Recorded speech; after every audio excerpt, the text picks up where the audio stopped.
A very warm good evening to all of you. Welcome to the 129th session of CENTA's webinar series for teachers. I hope all of you are doing well and staying strong. Today's session, as you all know, is going to focus on mental health curriculum. What is it and why is it extremely important, and also how teachers and students and teachers in schools should look to incorporate it into the overall curriculum. Today's facilitator is someone whom I've had the pleasure of knowing for a few years now, and she's a young and dynamic educator. Her name is Ms. Safura Anwar, and those of you who have been watching our series regularly would recall that I think it was the 45th session of the CENTA webinar series where we had a wonderful session on action research, and Safura ma'am had done that session, and it was very, very well received.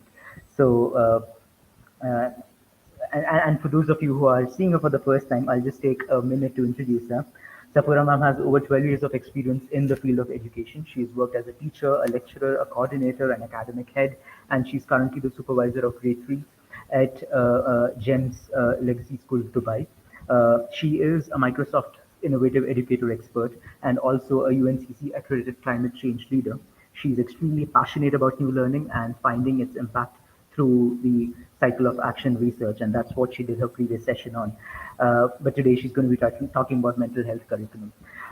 She's been a winner in multiple editions of CENTA TPO. She holds multiple CENTA digital badges and is a very, very strong supporter of our mission. As always, Safura ma'am, fantastic to have you with us and looking forward to a really, really good session. And I can see hundreds of teachers from across the country and also a few other parts of the world have already joined us. So welcome everyone. A couple of or a couple of housekeeping announcements before Sapura ma'am takes over. One is Sapura ma'am will be sharing a screen, and in case you feel that what is on the screen is not fully visible or it's not clearly visible, you could do a couple of things. You could either go full screen, or what you could also do is improving the video quality from the settings tab. So it would be, I think it would be auto by default. So you'll have to increase it to 720p or more. So that way you can ensure more clarity on what you're seeing on the screen. The second thing is we will be sharing the link to a feedback form towards the end of the session. And if you are looking for a record of participation, which I guess many of you are, please do fill in the feedback form, and it will help us know how the session went, and also it will help you to get your record of participation tomorrow. The third thing, one of the common requests or one of the common complaints I'm getting is we are not able to chat or interact during the session, and the live chat is disabled for us. So the fundamental or the primary reason for that could be you're not logged into your YouTube account. So if you're not logged into a YouTube account and this session is happening on YouTube, you won't be able to participate in the live chat. So please make sure that you're logged into a YouTube account, and like others are doing, you'll be able to easily participate, post questions, interact, do everything. So these are the couple of housekeeping announcements I wanted to make. Let's get started. Yeah, over to you, Safura ma'am. A very warm welcome and good evening to everybody. So this is my second webinar with CENTA, and I'm looking forward to it as much as all of you are looking forward to it. So let's have a good learning experience together. With this thought in mind, I will be discussing one of the most crucial things which usually people, neglect discussing about, and that is mental health. I thought it was a need for me to discuss this today on this platform because we are following something in my school where I work with the GEMS Legacy School, and we have incorporated a curriculum there. And as an educator, as a supervisor, I'm learning so much more into the understanding of mental health and how it works. So I hope all of you have a good takeaway from today's session. I'm just going to be sharing my screen to begin with. So just give me a moment while I do that.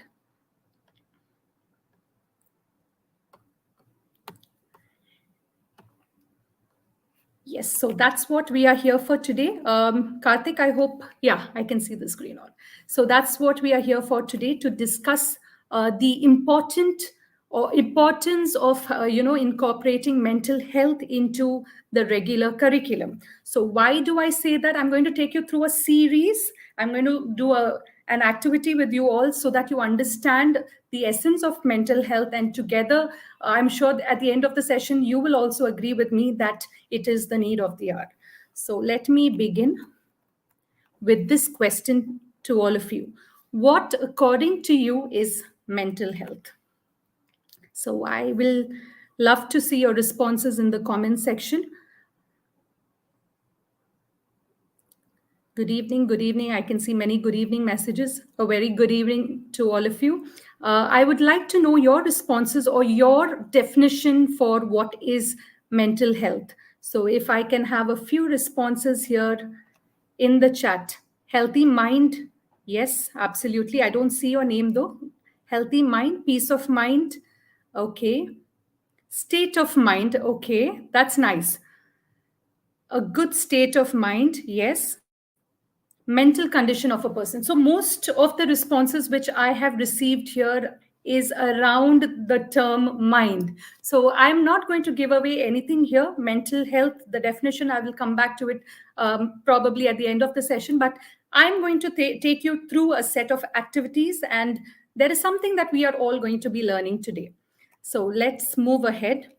What I would like you all to do now is to sit comfortably wherever you're sitting. I mean, if you're sitting on a chair, just relax yourself, have your hands, folded or stretched, however you are comfortable with. The only condition would be I want you to close your eyes or either fix your eyes to a standard thing. So there should be no movement of the eyeballs.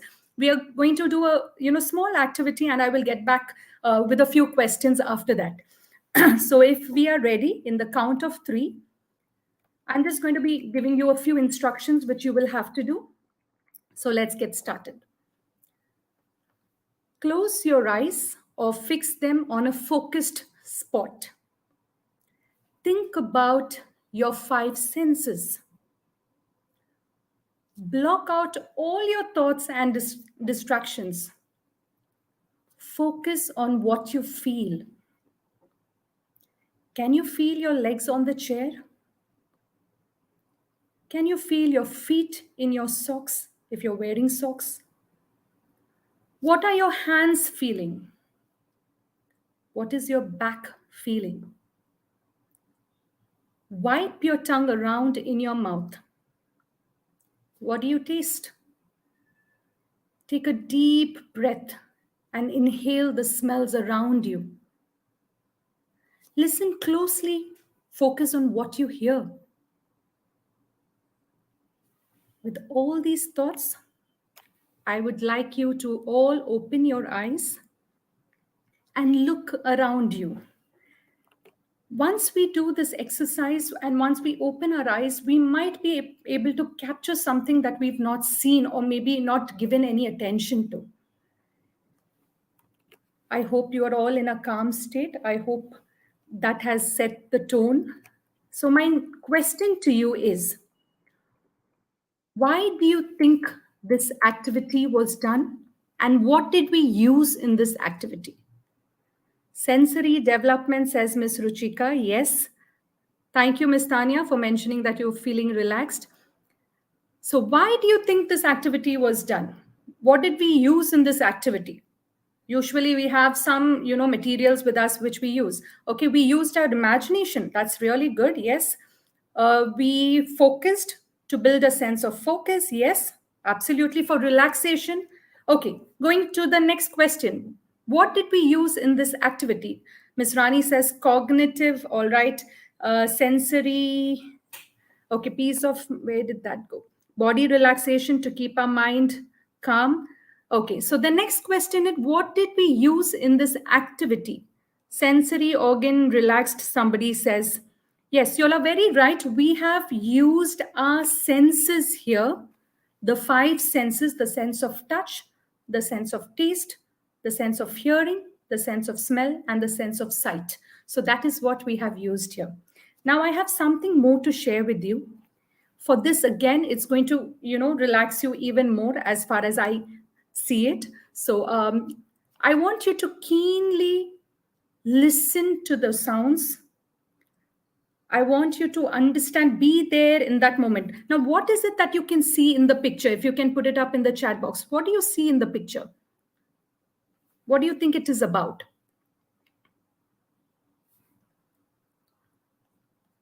This location reminds you of a, yeah, somebody there has mentioned beach, sea beach. Yes, exactly. So we are going to now listen to the various sounds of the beach. We are going to imagine that we are there in the beach. So I'm just going to be playing a little bit of music for you to get a sense of the beach feeling.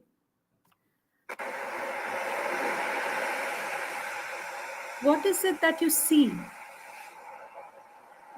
What is it that you can hear?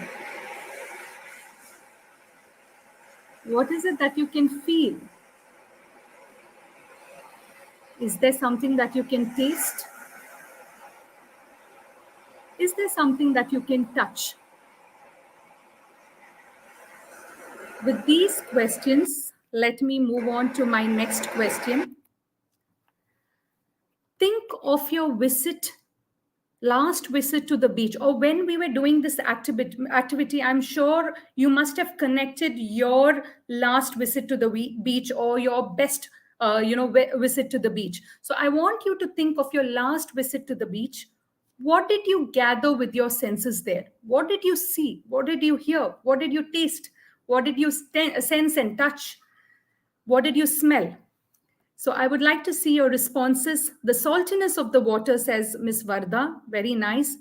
Miss Rachna says water is calm, so she could feel the calmness. She could hear the water and the wave sound. Yeah, Mr. Ravi also says he could hear the wave sounds.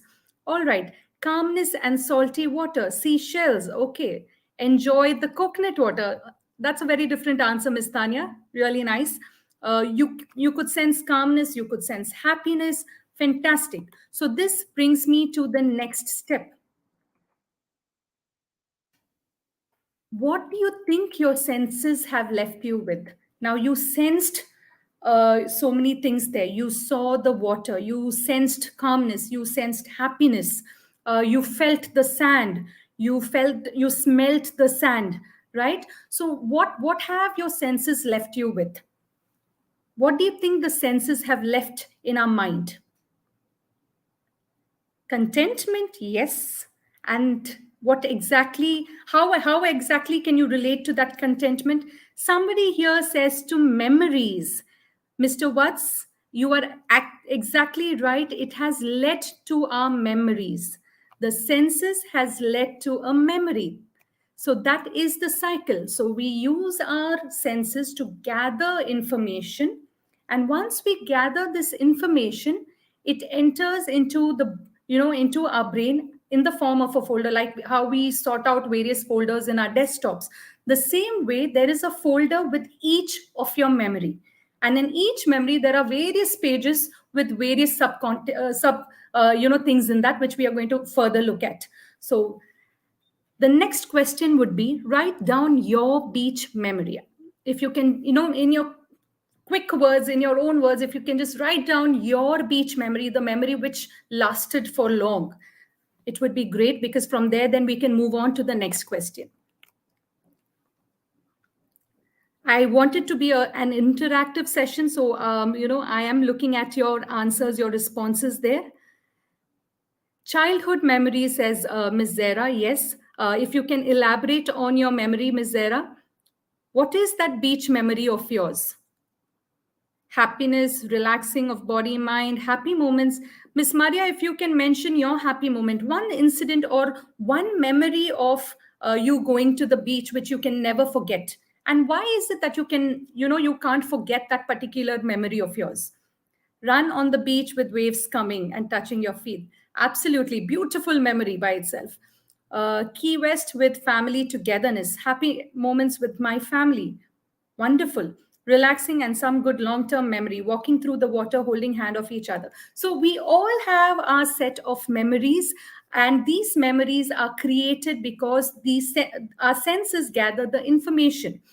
Now, my next question to all of you is, what do you think it has left you with? The memories has left you with something. What has it left you with? When you think of a memory, how do you relate to that memory? Okay. Day I spent with my dad, only us enjoying the cool breeze, tasty fish. Okay, so the lot of connection with the senses there. My mom's lovely snacks. Somebody says, "Wow, beautiful." Happiness. Yeah. Now I can see your responses pertaining to the second question. What do you think it has left you with? A lot of people have written here uh, as happiness, nostalgia. Now my next question to you is, happiness, nostalgia, contentment are all what? What are they? They are nothing but our emotions, right? Each memory has an emotion related to it. So these are the various emotions that we feel in our day to day life. So I'm just going to take you through the entire chart, a few which I have collated here, which are a part of our day to day life. And this has a big impact on the memories. Every memory that is created in our brain further enhances the emotion in it. So these are various emotions. So now the next step is, we saw that the senses help in building our memories. Memories are enhanced by our emotions. For every memory, we have a related emotion to it. Like how you just mentioned, you were very happy when you went to the beach. When you think of that beach experience, which or beach memory which you had with your family, it leaves a smile on your face. So that is an emotion you relate the memory with. So now the emotions which we feel directly are connected with our thoughts. If, for example, you've had a happy memory, like somebody said, I just went to the beach and had snacks with which my mother made for me. So that is a happy memory. So henceforth, when I think about this memory, my thought would be a good thought. I would further look forward to making good memories, right? I would further look at having good thoughts. So, this is the connection which I wanted to portray it here. I will further take you through the flowchart of it. But before that, I have something more as well. Let's go through that. Okay. Let us all have an emotions check now. All right. You can see the emotion meter on your right hand side. And there are three situations. We'll take it one at a time. Sometime this morning, you were appreciated by your seniors at work for a new initiative you've taken for the benefit of the students. Okay, so you are being appreciated by your seniors. So how would, or what would be the emotion in the emotion meter? Would it be sad? Would it be neutral, that is satisfied, okay, okay, or would it be happy? Which one do you think it would be? You can start putting in your responses in the chat box. Happy, yes. Happy. Miss Varsha also says happy. Rashmi says proud. Mr. Navpreet says happy. So most of you will feel happy in that particular. Actually, all of us will feel happy when we are being appreciated by our seniors or somebody else. Okay, moving on to the next situation. You disclosed your feelings to someone later during the day. So meaning this is happening on the same day. The first incident was where you are being appreciated by everybody and you are extremely happy. The second incident is where, later during the day you disclosed your feelings to someone, and that person made fun of your feelings by sharing it with others or sharing it in a public forum. So then how would you feel? Would you still feel happy? Would you feel satisfied, or would you feel sad? How would you feel then? Okay, I have started getting responses. Sad, disappointed, yes. I would feel hurt. Exactly, these are all emotions which are intertwined. Miss Sunita says she would feel sad. Exactly. Now, moving on to the last part of it. How do you feel now about the mental health webinar? So, I would like to see so far, how are you liking the mental health webinar session? Miss Lydia says happiness and satisfaction. Okay, for the previous one, Miss Rachna says betrayed, cheated, and sad. Yes. Um, Miss Hemlata for the third question says she would feel happy. She's happy. She feels great. Somebody says awesome. Okay. So, what I wanted to bring through this activity is our emotions do not stay constant all the time. Even during the day, the situations bring about a change in our emotions. There might be situations which make us feel happy. There might be situations which make us feel sad, irritated, unhappy, hurt, disappointed, and the emotion list can go on. So this is something which we have to be very, very careful about. We have to see to it that we are surrounded by positive emotions. And when we have positive emotions, it will lead to positive thoughts. And when there is positive thoughts, there would be no scope of feeling hopeless. We would always be filled with hope. So that is something which we need to understand here, that everything is connected right from the time your senses collect the information and they give that information to the brain. It creates memories. These memories then have some emotions related to it, and all of these components together lead to our thought process. That is exactly what I'm going to be showing you in the next slide. Our senses collect information, it moves on to our memories, and the memories there are, it can be divided as long term memory and short term memories. And these memories are further enhanced by the emotions that we feel. And all these all the three components put together bring about our thoughts. And how does the thought matter, or why does our thoughts matter? Because it affects what you like, what you dislike. It can change your body posture. You might be happy for a moment, and then when something bad happens, immediately you will see that your body posture has become different. There is a connection between the mind and body, and for this it is very important for us to control our emotions. It can change your words and actions. So your thoughts can change your words as well as actions. So this is a flow chart here on how thoughts are made right from the beginning of your senses to your memories to your emotions and to your thoughts. So moving on to the next question. Now, that was some example which I gave you. Now, let's go reverse. Let's go from the thoughts backwards. So, what are the three thoughts that come to your mind when you hear the word school? Okay, it can be anything, just the three thoughts. We are not talking about emotions here. We are not talking about memories here. We are talking about first the thoughts that come to our mind when we speak about school, the word school.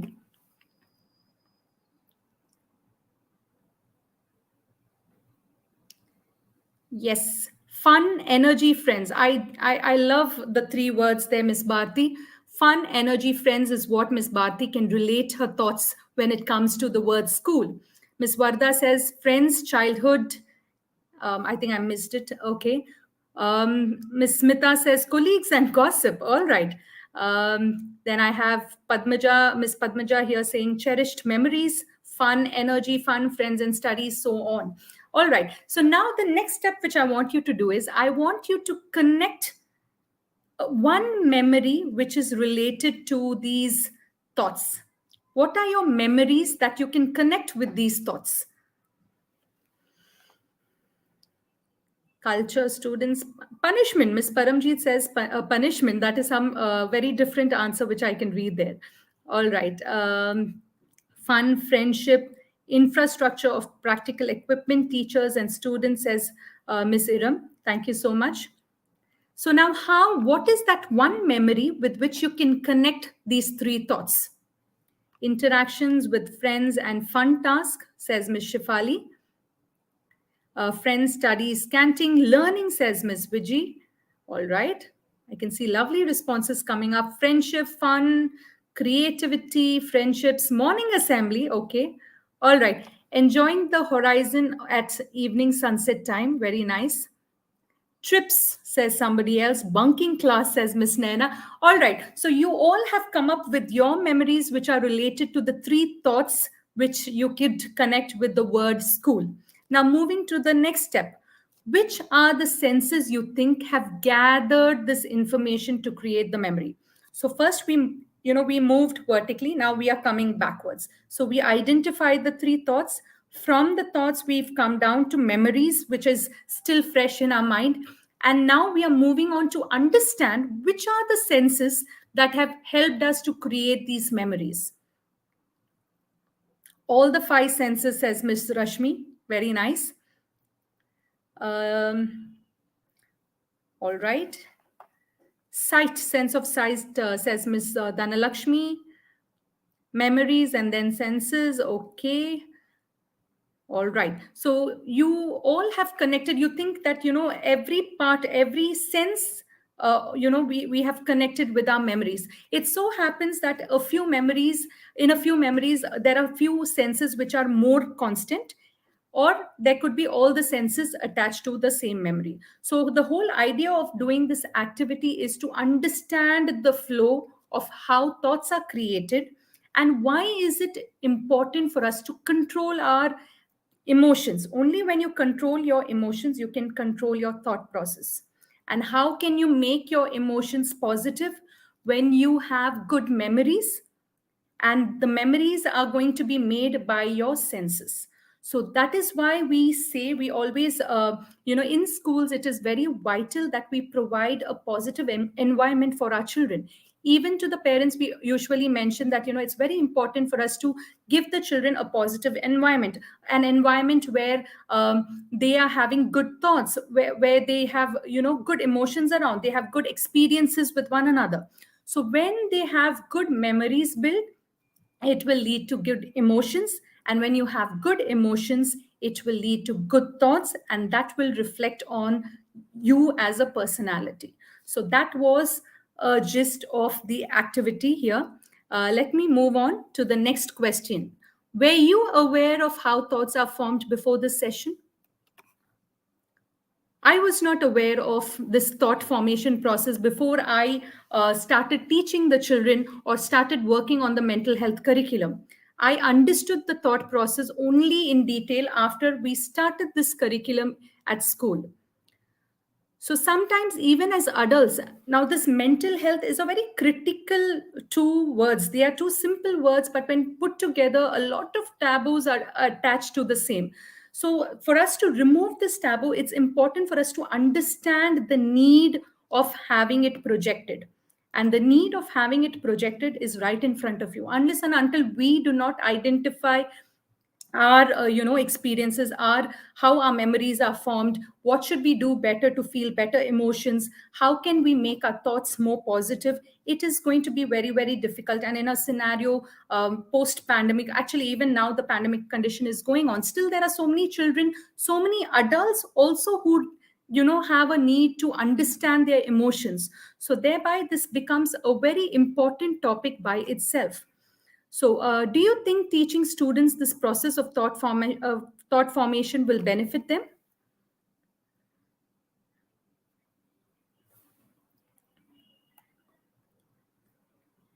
Yes, somebody says yes. Has it impacted you? It had impacted me, and I could see it when I was teaching in my classes, when I had interaction with the children, when I had interaction with my teachers. The teachers themselves coming to me and telling me, "Ma'am, this is something I was not aware of." So it is very important for us to train our mind in such a way that we are aware of all our actions keenly. So moving ahead, so I would like to state that this is a definition from the World Health Organization, where they state that mental health is a state of well being in which the individual realizes his or her own abilities, can cope with the normal stresses of life, can work productively and fruitfully, and is able to make a contribution to his or her community. And for this, my dear friends, it is important to have a proper mental health curriculum embedded into our schools, into our regular curriculum, so that it helps our children understand and train, fine tune their emotions in the right way, so that their thinking gets positive. So ultimately, as we all agreed earlier, most of your definitions stated that it is all in the mind. It is exactly in the mind, and how we fine tune our mind is what is most essential. So let me take you ahead. So, this is the mental health curriculum that we are following at the GEMS Legacy School. Here, this particular curriculum is from Miss Diana Ketterman. She's the one who has written this book.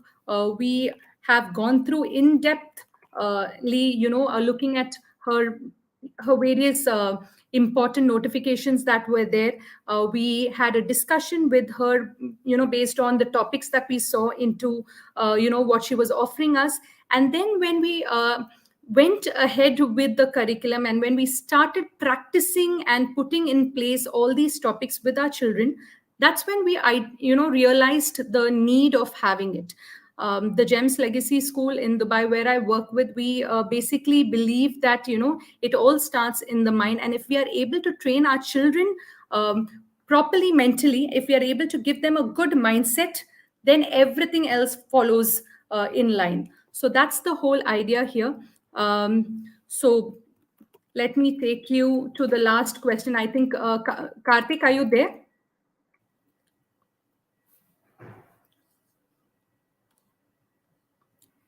I will be sharing a Padlet wall link. I would like you to post in your feedback and your questions there. I would like to take as many questions as possible. I thought, rather than having it a very theoretical session, it will be better for me to find out what you think about it before, projecting the same. So can I share the link there, Karthik? Is it Sure, sure, ma'am. You could put that in the private chat, and I'll post that in all right? in the chat. Yeah.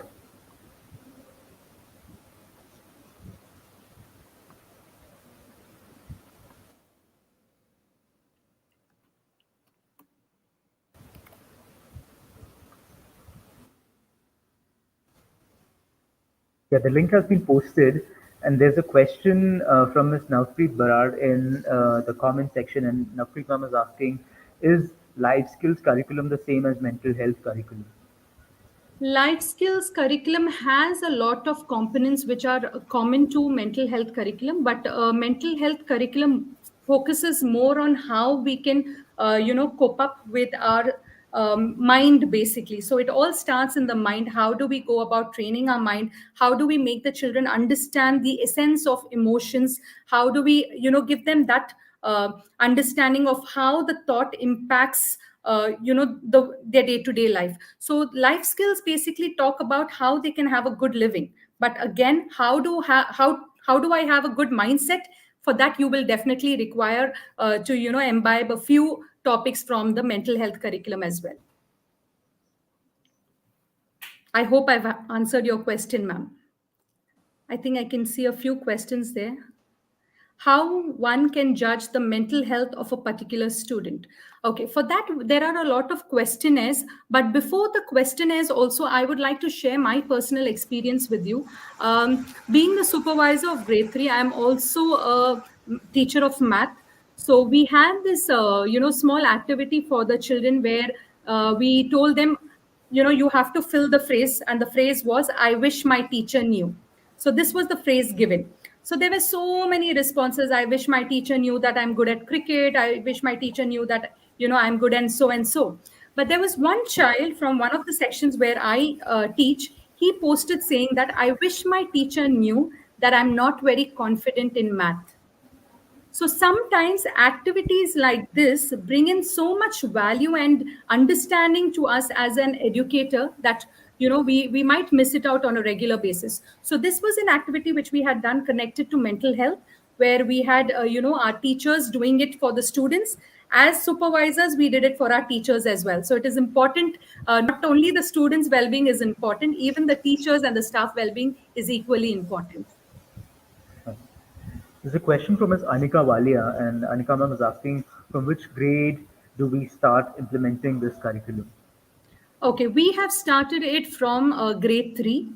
So I think it would also be good if we can start it off from a lower grade. Since this was the first year we have started the curriculum, we have started from grade 3, but hopefully from next year we might have something related to mental health curriculum incorporated for grades 1 and 2 as well. And this Sure. can go, just keep going, because even as adults there are many things that we do not realize. Just like I mentioned, I was not aware of this flow chart of how thoughts are created. So when we teach children, there are a lot of things that we learn ourselves. So and maybe it gives us a time to reflect. We usually don't get enough time to reflect on our actions. Sure, sure. There's a question from someone called AG, and Iram Usharani ma'am also has a very similar sounding question. And the question is, how should they go about motivating students more, especially during the pandemic and online classes? So, yeah, I think Okay. that's what both of them are asking. Yeah. Yeah, that is a good question. And this is something which we've been following quite a lot in our school.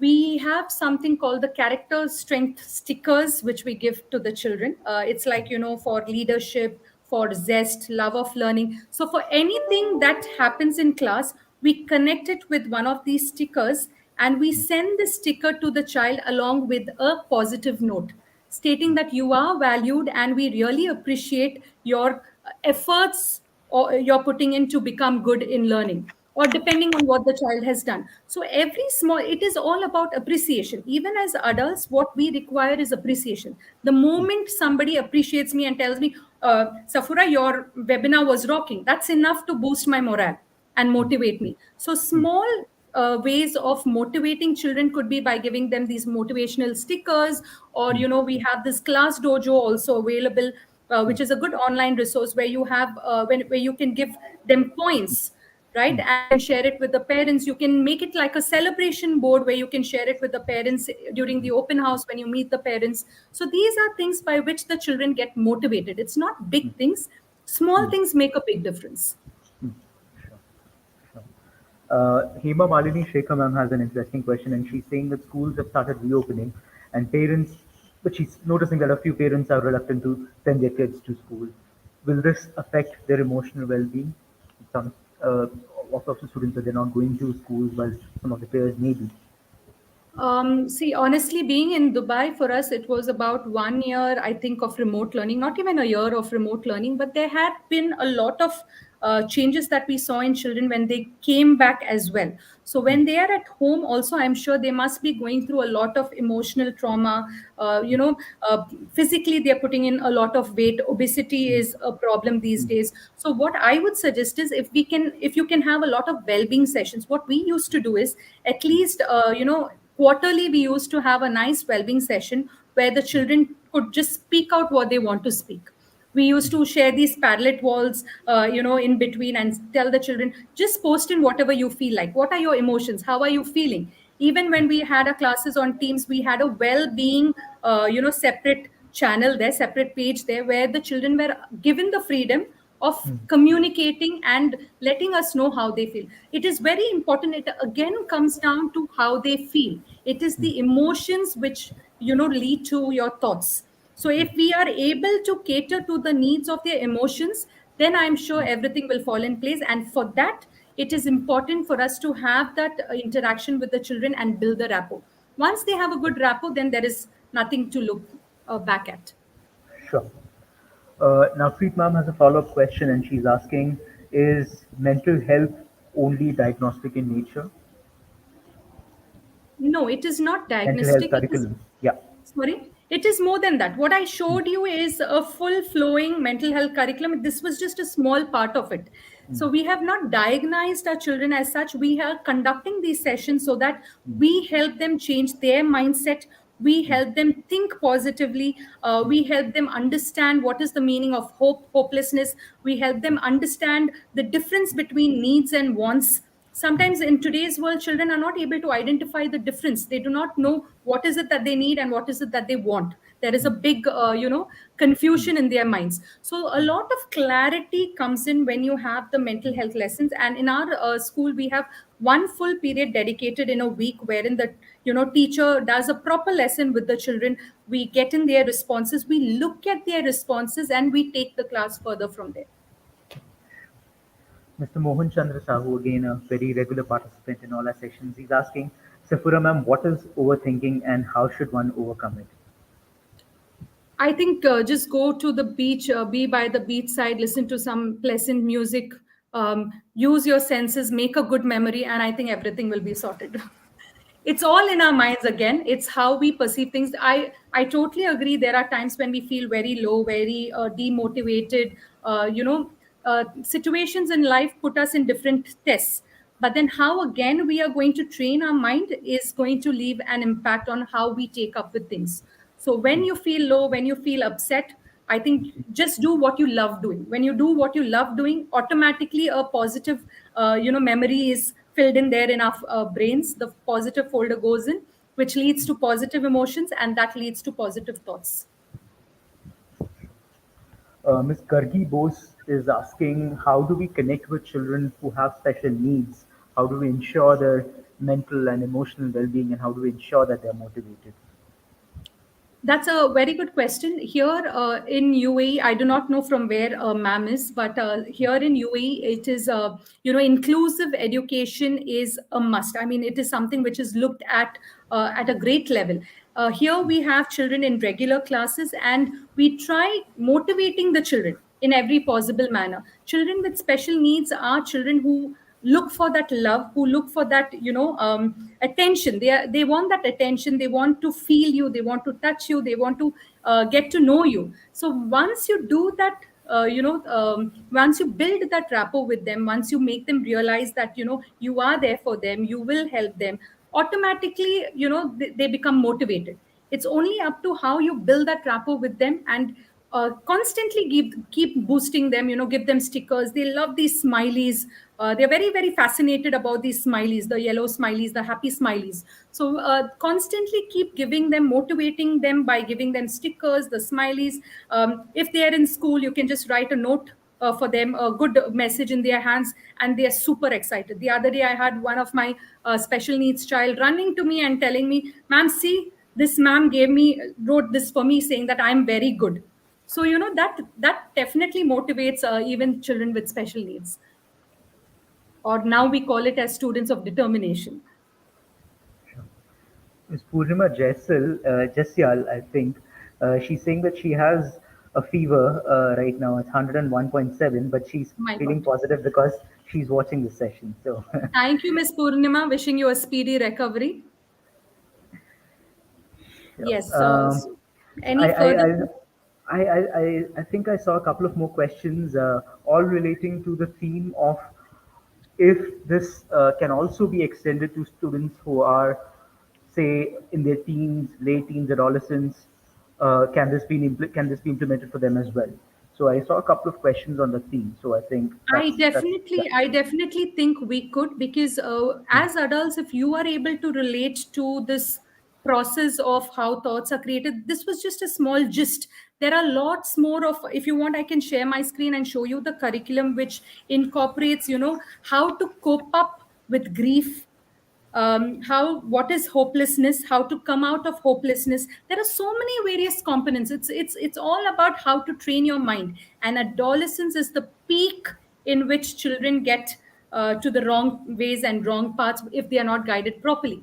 So that is the time when we need to give them more and more food for thought. And I think mental health curriculum will be one such way by which we can do that. Simran Kaur ma'am has a question, and she's asking, this is something you've touched briefly. Do you have specific curriculum for the kindergarten or any plan for these little ones? I think you said that you're starting from grade 3, but you're also planning to introduce something for the lower grades as well. So Exactly. Simran ma'am, yeah. Karthik, we have in place a few activities, but we do not call it. We do not have a mental health period as such for them. But on and off, we do a lot of activities on empathy. We do a lot of activities connected to the environment. So such activities are already there into our system. But mental health curriculum per se, we have incorporated, just like you mentioned and I mentioned earlier. We have Yeah. started only with the grade 3 curriculum. Definitely, we are looking at working on it, and it will not be as high as this is, but it will be to a smaller level where children identify with emotions. that we are already doing it in our literacy and the other skill classes, but it will be a little more focused on how they can be more empathetic, how they can be kind. And one more thing which I wanted to mention is at GLS we also incorporate these values when we teach, the kindness, gratitude. So values again being incorporated, that can happen right from the beginning, from KG. And I think mental health curriculum goes more into those values, and that is why we started from grade 3. Uh, Ms. Paramjeet Kaur is asking if you could suggest any reading for mental health curriculum. Miss Paramjeet, this particular material which I've just shared with you or talking to you about is a paid one, because it is written by, or it is Miss Diana's work. So I will not be able to share this with you. But yes, there are a lot of resources available online as well, which talk about mental health, the need of mental health. And if you want, you can reach out to Mr. Karthik. And Karthik, if you can let me know, I will share the information of the author here, and probably check with her before I share the details, if she would want to go ahead, discussing about it with the other schools. I think she Sure, would want to, but still, it's better to take sure, permission. sure. I think Mr. Eric from Ghana has the same question. He's also asking for resources. So, Mr. Eric, please connect with me, and we will see what we can do. I think we've answered most of the questions. Thank you once again, Safura ma'am. Brilliant as always. Uh, thank you once again. And Thank thank you all for taking out time and attending the session. The link to the feedback form has been shared multiple times in the live chat section. I'm going to share it one more time. So, as I said earlier, please fill in the feedback form and you'll get your record of participation by noon tomorrow. Uh, and I'll also pin a lovely comment that's come in just now. It's from someone who identifies themselves as a teacher. I would like to give Sapura ma'am a star for the wonderful session, for helping us to understand much better with a smile throughout. Thank you so much. And I That's think great. I teacher, think, Karthik, I just want to add on here that, that has motivated me now. That has made a good thought in my head, a good memory indeed. absolutely.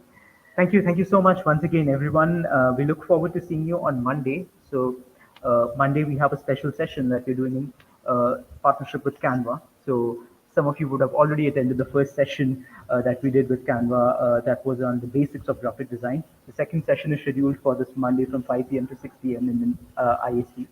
And that session is going to focus on the concept of design in education, and how can you incorporate the concept of design into education and make your classes more interesting. It's going to be a super exciting session, and also reminding everyone that the CENTA Canva Design Challenge for teachers is open. It's going to remain open till the 25th of February. So go ahead, participate, put your design skills to test, and who knows, I mean, you could win some really fantastic prizes. So just go ahead and participate. You have the link, you have the communication coming to your email. So not only participate, but also encourage other friends and colleagues to participate as well.